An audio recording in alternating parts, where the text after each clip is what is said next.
The Kashmir files कमाल की film से ज्यादा इसका प्रचार।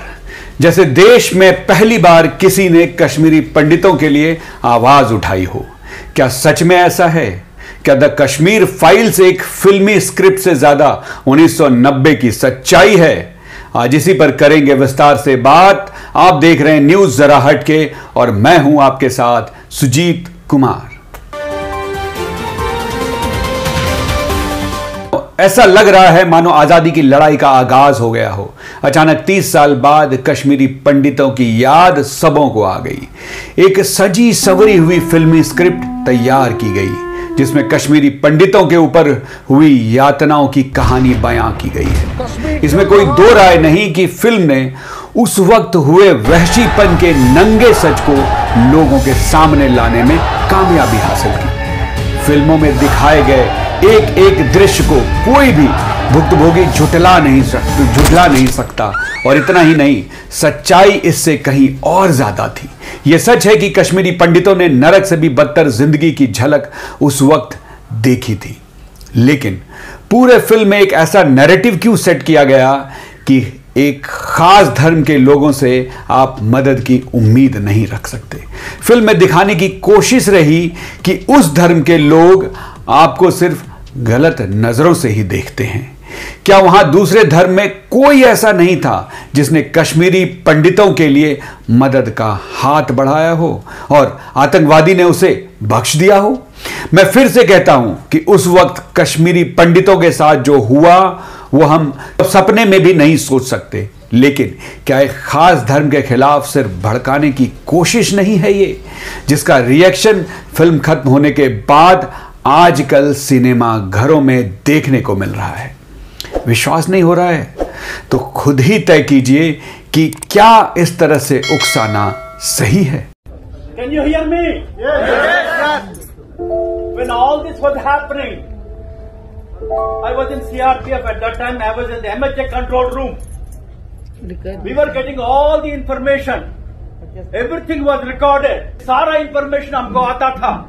ये सारे हम रिकॉर्ड करते थे और गवर्नमेंट जो है कुछ नहीं करती थी, कुछ नहीं होता था। क्योंकि मैं सीआरपीएफ से हूं और तुरंत उसी टाइम पर मैं deputy director general for radio and TV हुआ था। मैं कश्मीर जाता था। मेरे बैचमेट्स, मेरे जूनियर्स, सीनियर्स वहां पर थे। हम लोग सेफ थे क्योंकि हम लोग फोर्स में थे।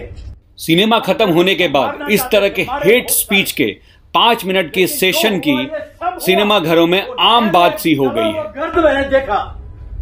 अब मेरा कहने का बात यह है, हम लोग मिले नहीं हैं। We are not together. If something happen to him I will not go near him because I am safe. हम सबको इकट्ठा रहना पड़ेगा, हम सबको मिलकर रहना पड़ेगा। अगर कोई आपको होता है तो मैं अपने जान देना पड़ेगा, नहीं तो 10-15 साल बस। उसके बाद नाम सोच लो, तुम्हारे पोते का नाम क्या होगा, तुम्हारे बच्चे का नाम क्या होगा।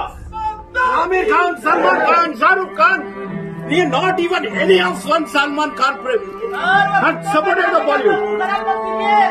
देखने वाले समझदार है तो समझ जाइए बस। I am requesting you people all, each one of person, I'm especially requesting you people. I also want to say something about please, please. Our media also not showing anything. Shahrukh Khan, Amir Khan, I love you. Fuck you. One second.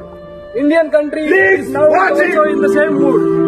Our media is not showing. Cinema खत्म होने के बाद हर कोई हर cinema hall में इस तरह की hate speech देता रहता है। And no media has shown. Our media is history to your children. Everything, whatever is going on outside, they are actually especially those people. Just a minute. Especially those people who are more educated. Those who are thinking that we are very educated and well cultivated people. You are destroying the Indian culture. You are destroying the. हम लड़ सकते हैं जब तक ये secularism का किया रहेगा नामदार, हम ऐसे ही मरते रहेंगे। भाई साहब, अगला नंबर कश्मीर के बाद केरल, केरल के बाद वेस्ट बंगाल एंड आपने देख चुके ईस्ट दिल्ली के दंगे। दिल्ली में भी हो रहा है। ऐसे ही काटा गया था नेगी को, एक लड़का था 16 साल का, सेम ऐसे ही काटा ताहिर हुसैन ने, ऐसे ही काटा नेगी को, काटा था उसको, ऐसे ही काटा। और उसी को साले पंजाब वाले जिताते यार, हम लोग जिताते यार। कैसे याद सर PIL नहीं फाइल होने देता ये सारा केजरीवाल। जिसको सोचो आप आज कितना बचाओगे, कितना कमा के छोड़ के जाओगे, कितना बिजली पानी में बिक रहे हैं तुम, बिजली पानी में बिक रहे हो। मैं अकेला आया हूँ, ये मूवी नहीं थी ना कोई एंटरटेनमेंट मैसेज है। एक बार जरा अपने दिल पर हाथ रखकर जरूर पूछेगा कि क्या ऐसी हरकतों से आप कश्मीरी पंडितों का भला कर देंगे या उनके पुनर्वास में रोड़ा तो नहीं खड़ा कर रहे हैं। हाल ही में BBC ने जम्मू वाले रिलीफ कैंप में रह रहे कुछ कश्मीरी पंडितों से बात की। से लेकर आज तक जो है हमारे नाम पर जो खाली पिक्चरें बनी और कुछ नहीं हुआ है। इवन आज भी ये पिक्चर बनने से ना मेरी घर वापसी हो सकती है, ना मेरे देश का कोई समाधान हो सकता है, ना मेरे जम्मू कश्मीर का कोई समाधान हो सकता है। ये एक जिस हिसाब से हमें 1990 से लेकर आज तक जो है एक पॉलिटिकल टिश्यू पेपर के तरह हमें यूज़ किया गया है और आज भी वही हो रहा। हमें लास्ट पर यही दिखता है कि जो दूरियां थी हमारी, जो हमने being as a civil society जो हमने नज़दीक किए थे, जिनको हमने पास पास लाने की कोशिश की थी, उसको मुझे लगता है कि इससे और ज़्यादा दूरियां होंगी, क्योंकि मेरे 5000 परिवार इस समय कश्मीर में हैं। ये जो फिल्म बनाई गई है ये एक तरफा हमारे काज को उजागर करने के लिए किया है और कोई फिल्म प्रोड्यूसर निकले वो दो तरफा करे, मैं उसको बोल्ड मानूंगा। जो दो तरफा जो जेनोसाइड हुआ है उसको उजागर करके एक फिल्म बनाए। इसलिए मैं और किसी प्रोड्यूसर डायरेक्टर से अपील करता हूं कि दोनों साइड के इस माहौल को जो उन पर भी गुजरी है, मेजॉरिटी कम्युनिटी पर भी, तो उनके और हमारे जख्मों को पूरा उजागर करे ताकि दुनिया को और भी पता चल जाए कि एक तरफा ये जो मेजॉरिटी पर जुल्म हुए हैं वो कहाँ से आए, वो भी पाकिस्तान स्पॉन्सर्ड थे। वो जो वहाँ तब की गवर्नमेंट थी, उन्होंने जब हमारी बात ही नहीं बाहर आने दी। ऐसा क्या हो किया था हमने कि हमें ये ज़िंदगी जीनी पड़ी। शायद अब हो सकता है, उम्मीद तो है, घर जाने की उम्मीद है, घर जाने की उम्मीद है, लेकिन हमें डर लगता है। मुझे लगता है मैं एक हूँ जो मैं नहीं जाऊँगी वहाँ। वो दृश्य देख के ऐसे डर लगता है। याद तो आती है अपने घर की, हमारी जन्मभूमि है। ये पिक्चर बनी है, हमने ये उस टाइम देखा जब हम 27 साल के थे, श्रीनगर में 90 में। हमें याद है 19 जनवरी थी, सैटरडे की रात, 8:45 बजे था शाम का टाइम, जब मस्जिदों में हो गए आवाज़ निज़ाम मुस्तफ़ा, ए काफिर हो, जालिमो, कश्मीर हमारा छोड़ दो। वो थे पाकिस्तानी जो हमारा हमसाया है, हम नहीं उसके बारे में कहेंगे, लेकिन वो भी डर गए, उनको भी उन्होंने डराया, अगर इनको शटल दिया आपको भी ये हार बनेंगे। देखिए जो ये फिल्म है बेशक सही है, कश्मीरी पंडितों के साथ जुल्म हुआ है, हमें मारा, हमें घसीटा गया, हमें वहाँ नारे लगते थे कि आप कश्मीर छोड़ दो। लेकिन इसमें यह भी होना चाहिए था कि कश्मीर में कश्मीरी मुसलमान जो हिंदुस्तानी है उनको भी मारा गया, वो नहीं दिखाया गया है फिल्म में। और जो सिख मारे गए हैं वहाँ मिलिटेंसी की वजह से, उसको नहीं फिल्म में जोड़ा गया है। जो सरकार को करना चाहिए था, 8 साल की सरकार है बीजेपी की सरकार की, जो दूसरी सरकारों पर एलिगेशन देते थे, इन्होंने नहीं किया, इन्होंने कश्मीरी पंडितों को उजाड़ा। लेकिन इस सरकार ने भी आज तक हमारी सुध नहीं ली। बीजेपी ने सिर्फ कश्मीरी पंडितों का शोषण मतलब एक्सप्लॉइट हमें किया। हर जगह पर कश्मीरी पंडितों को कश्मीर से निकाला, लेकिन एक भी काम हमारा नहीं किया।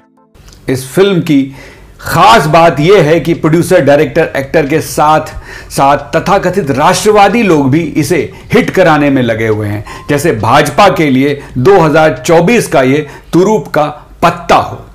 अभी तो फिल्म 100 करोड़ का बिजनेस ही पार की है, अब तो प्रधानमंत्री भी इस फिल्म की चर्चा कर चुके हैं, मतलब अगले सप्ताह 200 करोड़ पार।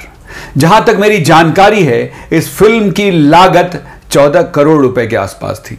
भाजपा शासित राज्यों में टैक्स फ्री हो चुकी है।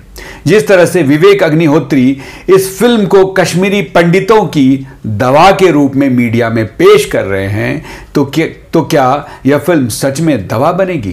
क्या वो लागत मूल्य छोड़कर बाकी रकम कश्मीरी पंडितों के पुनर्वास पर खर्च करेंगे? विवेक जी, मैं आपकी फिल्म से पूरी तरह इत्तेफाक रखता हूं कि सभी सरकारों ने बस इनके नाम पर वोट लिया है, लेकिन किया कुछ भी नहीं। तो क्या आप आगे आएंगे? आप और अनुपम खेर घूम घूम के मीडिया में बता रहे हैं कि आपने ये फिल्म दिल से बनाई है और वो दर्द महसूस किया है, तो क्या कश्मीरी पंडितों के दर्द की आप दवा बनेंगे? क्या इतना जिगरा आपके पास है? नहीं करेंगे, क्योंकि ये धंधा है और धंधे का दीन ईमान सब पैसा है, और आप मीडिया में इमोशनल स्पीच देकर बस अपनी फिल्म का धंधा कर रहे हैं। आज 100 करोड़ के क्लब में आपने इसे पहुंचा दी, अब 200 करोड़ में भी भेजने की जुगत कर रहे हैं और हमें आपस में बांटने की पूरी कोशिश कर रहे हैं। वैसे सोशल मीडिया पर एक फोटो बहुत वायरल है, जिसमें अनुपम खेर फिल्म प्रमोशन के लिए एक चैनल पर पहुंचे हैं और कहानी सुनाते हुए वो कैमरे के सामने फफक कर रो पड़े, जिसे एंकर दिलासा दे रही हैं। लेकिन कैमरे के पीछे की तस्वीर जब सामने आई तो लगा कि सच में ये धंधा है, पर गंदा है। तो आपको ये वीडियो कैसा लगा? अगर ये वीडियो आपके दिल तक पहुंची है तो प्लीज इस वीडियो को लाइक कीजिए, और अगर आपको वीडियो पसंद आया है तो अपने दोस्तों के साथ इसे शेयर कीजिए। हमारे तक आपको कोई अपनी बात पहुंचानी हो तो कमेंट बॉक्स में जरूर कमेंट करें, और साथ ही वो दर्शक, वो मेरे दोस्त जो अभी तक ये वीडियो देख रहे हैं लेकिन इस चैनल को सब्सक्राइब नहीं किए हैं, तो प्लीज इस चैनल को सब्सक्राइब कीजिए। मिलते हैं अगले वीडियो में, तब तक के लिए नमस्कार।